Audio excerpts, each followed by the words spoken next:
नमस्कार, capital TV Bihar का खास शो वोट अवार्ड देख रहे हैं आप। मैं हूं राधिका राज।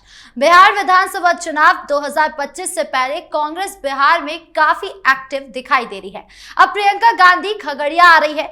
26 सितंबर को वो संसारपुर खेल मैदान में जनसभा को संबोधित करेगी। कांग्रेस नेताओं का दावा है कि प्रियंका की ये सभा महागठबंधन को नई ताकत देगी, लेकिन कांग्रेस का संगठनात्मक ढांचा कमजोर होने और नीतीश सरकार के महिला वोटरों पर मजबूत पकड़ की वजह से इस दौर से कितना फर्क पड़ेगा, ये देखने वाली बात होगी। पूरे मामले पर चर्चा करने के लिए हमारे साथ स्टूडियो में मौजूद है कैपिटल टीवी के executive editor Rajiv Singh ji. Sir, आपका बहुत बहुत स्वागत है। धन्यवाद। प्रियंका की ये यात्रा बिहार के वोटर्स पर क्या प्रभाव डालेगी? देखिए, बिहार का जो चुनाव है वो 3 बड़े मुद्दों पे बहुत ज़्यादा डिपेंड करता है। एक तो बिहार का जो जातीय समीकरण है, दूसरा जमीनी संगठन पार्टी का बहुत मैटर करता है, और जो तीसरी सबसे खास बात है जो कि बिहार के लोग इसको देखते हैं और बहुत ही गंभीरता से देखते हैं, वो है स्थानीय चेहरा। नेतृत्व किसका है, कौन सीएम बनेगा, ये बिहार के लोग बहुत ज़्यादा देखते हैं। प्रियंका गांधी हाई प्रोफाइल हो सकती हैं, लेकिन प्रियंका गांधी को उनके चेहरे पर बिहार के लोग वोट दे दें, ये संभव नहीं है। प्रियंका गांधी को लोग देखने आएंगे, उनको सुनने आएंगे कि आखिर वो क्या बोल रही हैं, लेकिन ये प्रियंका का चेहरा या प्रियंका के भाषण वोट बैंक में ट्रांसफर हो जाए, इसकी तनी भी गारंटी नहीं है। दूसरी एक चीज और है, प्रियंका के भाई साहब हैं राहुल गांधी। राहुल गांधी को भी कभी भी बिहारियों ने खुद से कनेक्ट नहीं किया, क्योंकि उनका ये मानना है कि ये महागठबंधन के बैसाखी पर चल रहे हैं, तेजस्वी यादव के कंधे पर बंदूक रख के चला रहे हैं, उनके साथ चल रहे हैं, लेकिन उनके पास अपना ना कोई विजन है, ना कोई कांग्रेस का रोड मैप। जबकि इसके उल्टे अगर देखें हम तो नीतीश कुमार हैं। नीतीश कुमार अगर मान लीजिए कि एक बार प्रियंका गांधी आ रही हैं, और एक बार हम ये भी सोच लें कि महिला हैं तो कहीं ना कहीं महिलाओं को कनेक्ट करेंगी, जैसा कि कांग्रेस ऐसा सोच भी रही है कि महिला वोटर्स में उनकी अपील होगी, तो ये भी मैं क्लियर कर दूं कि ऐसा कुछ नहीं होने वाला है। क्योंकि उनके अपोजिट कौन, देखिए अपोनेंट कौन है, एनडीए सरकार है, और एनडीए में जो नीतीश जी अभी जो मुख्यमंत्री हैं और पिछले मतलब 20 साल से हैं, तो उनका आज के डेट में महिलाओं के बीच में बहुत बड़ा इकबाल कायम हो चुका है जी। तो उनका अपोनेंट कौन है? नीतीश कुमार हैं, जो कि पिछले 20 साल से हैं, 2005 से ही मुख्यमंत्री हैं, और कुल मिलाकर देखा 9 बार मुख्यमंत्री वो बन चुके हैं। तो सोचिए कि उनका कितना बड़ा इकबाल है बिहार की जनता में। और अब बात अगर प्रियंका की तुलना में महिलाओं को लेकर करें, तो महिलाओं के बीच पुरुषों की तुलना में और भी ज़्यादा नीतीश कुमार का इकबाल है, विश्वास है। वो कैसे, ये देखिए। पहला तो शराबबंदी को उन्होंने लागू किया, और इससे चलते क्या हुआ कि महिलाओं की जो घर है ना आज की डेट में बहुत ही ज़्यादा सज संवर गया है। अब वो प्रताड़ित नहीं होती। अब उनके पुरुष 12 बजे रात में या कभी भी घर से बाहर नहीं निकाल पाते, और वो पल भर के अंदर वो चौराहों पे, सड़कों पे नहीं आ जाती, क्योंकि अब शराबबंदी बिहार में बंद हो चुकी है। दूसरी बात, कई सारी ऐसी योजनाएं हैं जो कि महिलाओं को स्वावलंबी बनाया है। चाहे वो बच्चियों के तौर पे भी देख लें, अगर स्कूली शिक्षा के तौर पे भी हम देख लें, तो महिलाओं को लेके, बच्चियों को लेके जो पोशाक योजना है, साइकिल योजना है, उसके अलावा कन्या छात्रवृत्ति योजना है, उसके अलावा जो महिलाओं को वो आशा वर्कर्स वगैरह को देखिए 400 से 1100 जो उन्होंने बढ़ा दिया, पेंशन वगैरह है, तो कई सारी चीज़ें हैं। उसके अलावा जीविका दीदी का है, सुविधा दीदी का है। तो ये सारी चीज़ें जो देखने को आ रही हैं, तो वो कहीं ना कहीं बिहार में महिलाओं को लेके बहुत ही स्ट्रॉन्ग कंडीशन में, सिचुएशन में नीतीश कुमार ने पहुंचा दिया है। तो एक तरफ क्या है, प्रियंका गांधी के भाषण हो सकते हैं, और दूसरी तरफ नीतीश का बहुत बड़ा काम। और एक बहुत बड़ी चीज़ बताऊं, देखिए कांग्रेस ने अपनी छवि खुद से ही खराब कर रखी है। प्रियंका गांधी सोचिए लगभग 53 साल की हैं, लेकिन पहली बार, सोचिए पहली बार बिहार में 26 अगस्त को, पूरे 53 साल की उम्र में पहली बार बिहार में 26 अगस्त को राहुल गांधी के साथ आई थी, जब वो वोटर अधिकार यात्रा निकाले हुए थे। दूसरी बात, जब दूसरी बार अभी आ रही हैं, तो सोचिए ये 53 साल की उम्र में दूसरी बार अभी आएंगी, मतलब अभी तक से सिर्फ एक ही बार आई हैं। अच्छा, इसके अलावा भी देखिए कि कांग्रेस की छवि इसलिए भी बिहार में, मैं कह रहा हूँ, बहुत ही खराब है। अभी कांग्रेस कार्य समिति की बैठक होने वाली है 24 सितंबर को। सोचिए आज़ादी के बाद जब हमारा देश आज़ाद हुआ है उसके बाद पहली बार कांग्रेस कार्य समिति की बैठक होगी। मतलब 77-78 साल बाद कांग्रेस पहली बार बैठक करने जा रही है, और वो भी चुनाव से ऐन पहले। आप सोच रही हैं कि कितनी बड़ी, अगर देखा जाए तो ये कितना बड़ा कांग्रेस के लिए सेटबैक साबित होने वाला है। क्योंकि आप बिहारियों के लिए सोचते हैं, जैसा कि आप बताते हैं, आप और आपके पास बताइए कि 77 साल में आपके कांग्रेस कार्य समिति के पास आज तक समय ही नहीं मिला बैठक करने का, और चुनाव से ऐन पहले गुमराह करने के लिए आप जा रहे हैं कि आप कुछ देने जा रहे हैं, ये तो आप ही बताएंगे। दूसरी जो सबसे बड़ी बात है कि अब कांग्रेस आज अगर देखा जाए तो 90 से 2005 तक अगर लालू का शासन मान लें और 2005 से लेकर 25 तक नीतीश के शासन मान लें, तो ये पूरा 35 साल बैठता है। 35 साल पहले कांग्रेस शासन था, सोचिए। और 35 साल पहले भी अगर हम 70 से 90 के दशक में भी देख लें कि कांग्रेस ने क्या किया, तो मैं आपको बता दूं, जो आंकड़े मैं रखूंगा होश फकता कर देगा। और कभी भी इन आंकड़ों पर अगर कोई बिहार का समाज अगर इस पर गौर फरमाए तो कभी भी बिहार में कांग्रेस नहीं आ सकती है। उसकी जमीनी जो एक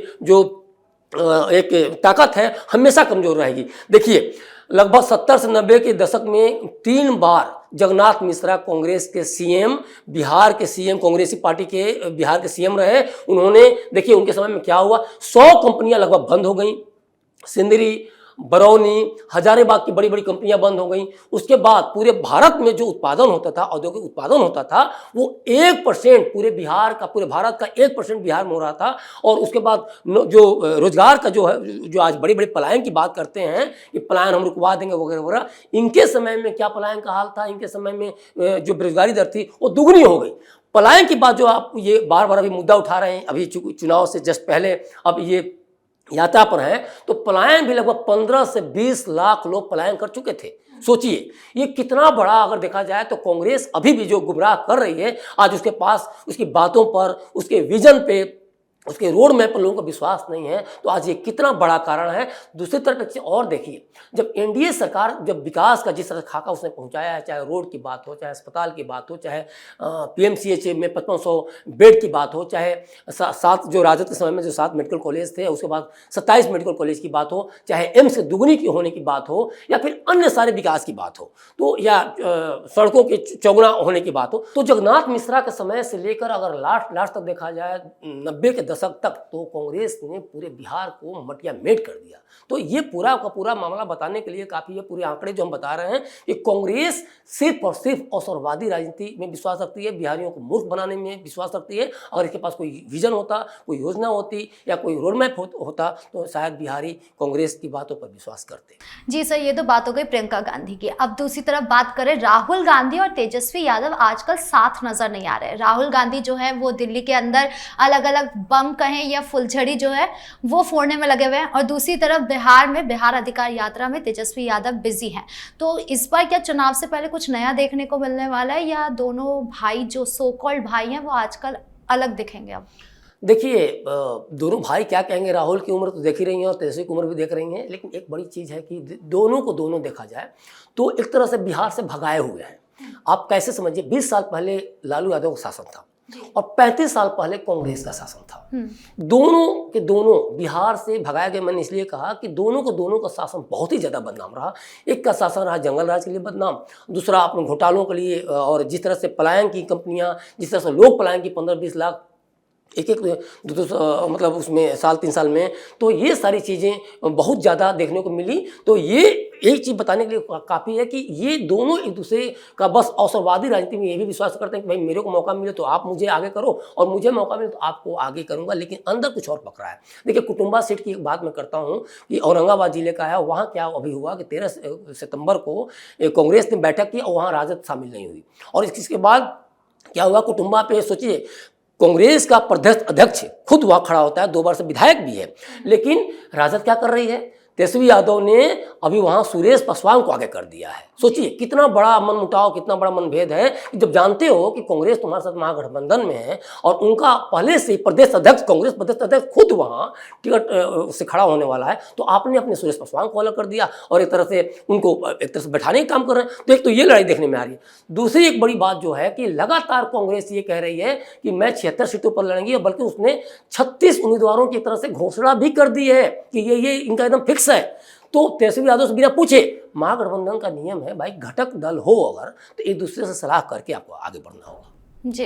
लेकिन ऐसा कुछ नहीं दिख रहा है और ये लगातार एक दूसरे के विरोधी सुर अपना रहे हैं। जो दूसरे सबसे बड़ी बात है कि तेजस्वी यादव को यात्रा निकालना पड़ा क्योंकि राहुल गांधी जब यात्रा पर थे तो लगातार वोट चोरी, SIR जैसे मुद्दे पे आक्रामक होते रहे, जिसको चुनाव आयोग खंडन भी करता रहा। बिहार का कोई एक भी आदमी मानने को भी तैयार नहीं हुआ कि वोट चोरी जैसा कुछ हुआ है। क्योंकि आपका और हमारा वोट चोरी नहीं हुआ है तो राहुल गांधी का इतना इकबाल नहीं है देश में, या फिर राष्ट्रीय फलक पर भी इतने ज़्यादा मतलब वो उनका भरोसा नहीं है कि वे ऐसा कुछ दे देंगे कि उनकी बातों पर हम विश्वास करें, या कोई कभी कुछ वो फैक्ट या कोई सही तथ्य भी नहीं रख पाए। तो तेजस्वी यादव को ये लगा कि इन्होंने पूरे यात्रा को 16 दिन की यात्रा को मटिया मेट कर दिया। दूसरी बात कि चलो ठीक है, एक बार कम से कम हमें ये तो बता देते आपने मटिया मेट किया, लेकिन बिहार में मेरा इकबाल राजद की सबसे बड़ी पार्टी के तौर पर इकबाल कायम रहता अगर एक बार आप ये बोल देते कि भाई आपको हम बिहार का CM बनाएंगे, महागठबंधन के चेहरा आप भी हैं। लेकिन उन्होंने भी ये कभी नहीं बोला।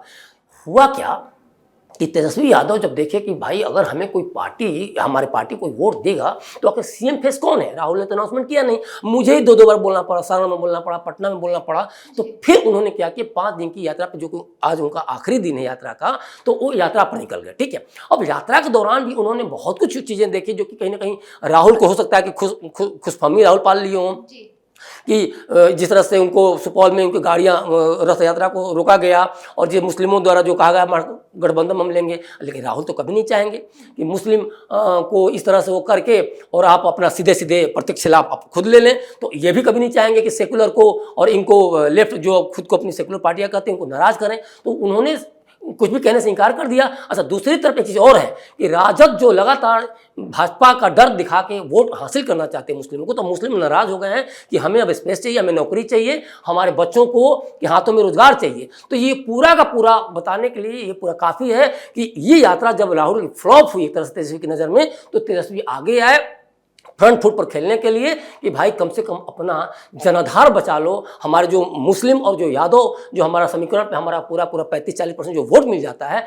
कुछ OBC वगैरह को लेके, तो वो कम से कम उसको बचा लो। लेकिन अब चूंकि राहुल ने मटिया मेट कर दिया था, जिस तरह से उलूल बयान भी देते आए हैं, और कहीं ना कहीं तेजस्वी की चूंकि महागठबंधन में है तो बदनामी भी हो रही है, तो एक तरह से तेजस्वी ने दूरी बना रखी है कि नहीं, राहुल के साथ नहीं चलना है। और आगे आने वाले समय में बिल्कुल आप सही कह रही हैं कि अगर ये दोनों लोग अलग हो जाएं, क्योंकि जिस तरह से 243 सीटों पर बार बार कह रहे हैं कि हम खुद लड़ेंगे, वो 76 सीट मांग रहे हैं, उनको मिलना है कम ही चांस है, और भी विनिंग सीट मांग रहे हैं, वे भी ग्रामीण इलाकों में मांग रहे हैं, कम से कम कांग्रेस जो जनाधार हल्का फुल्का है वो हम सस्टेन कर ले जाएं। और जो खासतौर पर जो पुरिया की बात हो रही है या खगड़िया की बात है, पटना की बात, पटना वगैरह में जिस तरह से बीजेपी मजबूत है, वहाँ से डरे हुए हैं, तो ओवरऑल पूरा देखने के लिए काफ़ी है कि अब राजद इनकी बातों पे यकीन करने वाले नहीं है और इनके साथ सीटों को लेकर, खासतौर पर शेयरिंग को लेकर समझौता करने वाले नहीं है। तो तय मानिए आने वाले समय में ये बड़ी हार देखने को मिल सकती है, सिर्फ शेयरिंग तौर पर दोनों लोगों के, और दोनों लोग अलग भी हो सकते हैं। जी, इस मुद्दे पर ज्यादा जानकारियों के लिए आपका बहुत बहुत धन्यवाद। धन्यवाद। तो कुल मिलाकर प्रियंका गांधी की ये यात्रा कांग्रेस और महागठबंधन की ओर से अपनी मौजूदगी जताने की कोशिश पर है। सवाल ये है कि क्या ये रैली कांग्रेस को जमीन पर ताकत दे पाएगी, या फिर ये भी राहुल और तेजस्वी की यात्राओं की तरह केवल एक दिखावे की कवायद बनकर रह जाएगी। चुनावी नतीजे ही तय करेंगे कि प्रियंका की ये कोशिश महागठबंधन के लिए गेम चेंजर साबित होती है या नहीं। आपको क्या लगता है, कमेंट बॉक्स में जरूर बताएं। वीडियो को लाइक करें, शेयर करें और चैनल को सब्सक्राइब करना ना भूलें। धन्यवाद।